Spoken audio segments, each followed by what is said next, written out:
रतेदेरो में वेसर जलवाणी तकरार तां ॿिन्ही धुरनि जे हथियारबंदनि ॾींहं जो सरेआम शहर विच में रेशम गलीअ में हिक ॿिए मथां जदीद हथियारनि सां छिती फायरिंग करे ॾिनी। फायरिंग सबबि शहरनि में ख़ौफ़ हिरास पखिड़िजी वियो आहे। इन हवाले सां वधीक तफ़सील ॾेई रहियो आहे रतोदेरो मां CN न्यूज़ जो रिपोर्टर फारूक अली। जी फारूक, छा तफ़सील आहिनि?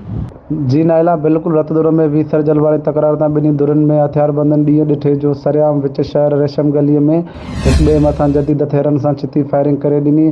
फायरिंग सबबि शहर में ख़ौफ़ हिरास पकिड़िजी वियो।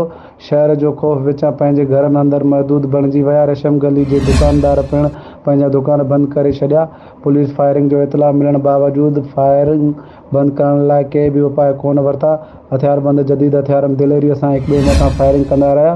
हथियारबंदनि जी फायरिंग कयल में 2 वाटड़ू पीरसन मुमताज़ अली मीराली ऐं नींगर ज़ामिन अली जोयो गोली लॻण सबबि सख़्तु ज़ख़्मी थी पिया, जिन खे इलाज लाइ तालका अस्पताल रतदुरो आंदो वियो, जितां बाद में खेसि लाड़काणो इलाज लाइ उमाणियो वियो।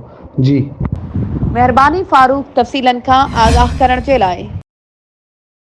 वधीक ख़बरुनि ऐं अपडेट्स जे लाइ असांजे चैनल खे सब्सक्राइब कयो ऐं हा, बेल आइकन खे प्रेस करण न विसारिजो त जीअं असांजी हर नई अचण वारी वीडियो तव्हां ताईं पहुचे।